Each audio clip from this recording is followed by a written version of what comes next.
लोकसभा चुनाव में यूपी में बीजेपी के खराब प्रदर्शन के बाद केंद्रीय संगठन महामंत्री बीएल संतोष 2 दिनों से लखनऊ में डटे थे।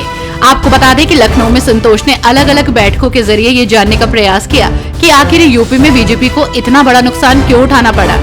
इसके लिए उन्होंने पार्टी के दलित नेताओं और मंत्रियों के साथ भी बैठक की। इसके बाद पार्टी के प्रवक्ताओं के साथ भी मीटिंग की। लोकसभा चुनाव में यूपी में निराशाजनक प्रदर्शन के बाद अब मंथन का दौर शुरू हो गया है। रविवार को संगठन महामंत्री बीएल संतोष ने लखनऊ में पार्टी के प्रवक्ताओं के साथ भी बैठक की। इस बैठक में एक प्रवक्ता ने अग्निवीर का मुद्दा उठा दिया। और प्रवक्ता ने कहा कि अग्निवीर पर हमें जवाब देते नहीं बनता है। ये मुद्दा हमारे लिए गले की फांस बना हुआ है। डिबेट का टॉपिक अग्निवीर होने पर तो मैं 2-3 बार बहाना बनाकर मना कर चुका हूँ। हैरानी तो तब हो गई जब प्रवक्ता ने इस योजना को बंद करने की मांग कर दी। प्रधानमंत्री नरेंद्र मोदी आज से 2 दिन के मॉस्को दौरे पर रवाना होंगे। यहाँ भारत रूस सालाना शिखर सम्मेलन में शामिल होंगे। वहीं पीएम मोदी और पुतिन की मुलाकात पर पश्चिम की निगाह टिकी हुई है। आपको बता दें कि पीएम मोदी 10 जुलाई को ऑस्ट्रिया भी जाएंगे।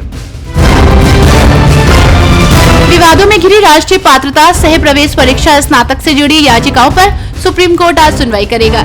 इसमें 5 मई को हुई परीक्षा में गड़बड़ी के आरोप वाली तथा परीक्षा फिर से कराने का निर्देश देने की मांग वाली याचिकाएं शामिल हैं। आपको बता दें कि केंद्र और राष्ट्रीय परीक्षण एजेंसी जो नीट यूजी आयोजित करती है ने हाल ही में शीर्ष अदालत को बताया है कि परीक्षा को रद्द करना अनुत्पादक होगा और बड़े पैमाने पर किसी भी सबूत के अभाव में लाखों ईमानदार उम्मीदवारों को गंभीर रूप से खतरे में डालेगा।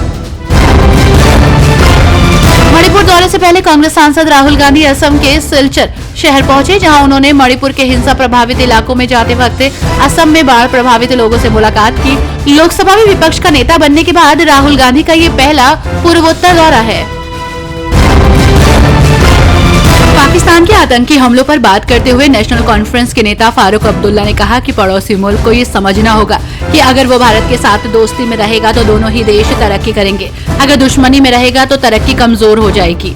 ये उनकी कमजोरी है और इन दिनों पाकिस्तान की हालत क्या हो गई है ये देखा जा सकता है।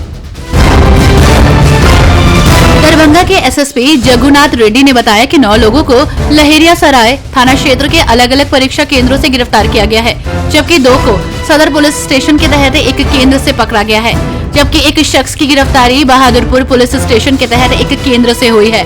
वहीं उन्होंने बताया कि परीक्षा केंद्रों पर उम्मीदवारों के बायोमेट्रिक फिंगरप्रिंट स्कैन के माध्यम से इस फर्जीवाड़े का पता चला था।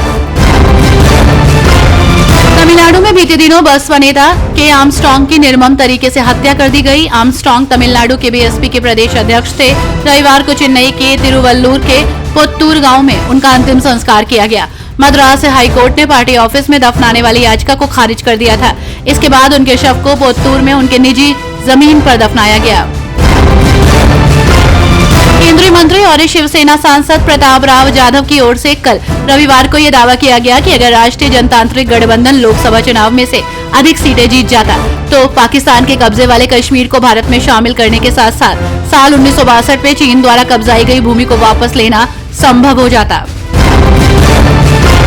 झारखंड के मुख्यमंत्री हेमंत सोरेन आज विधानसभा में अपनी सरकार का बहुमत परीक्षण का सामना करेंगे। मौजूदा संख्या बल को देखते हुए ये औपचारिकता ही मानी जा रही है। विधानसभा में विश्वास मत हासिल करने के बाद मंत्रिमंडल का विस्तार किया जाएगा। राज्य में जेएमएम, आरजेडी और कांग्रेस कोटे से मंत्री बनाए जाएंगे, तो वहीं फ्लोर टेस्ट से पहले राज्य में सियासी हलचल तेज हो गई है।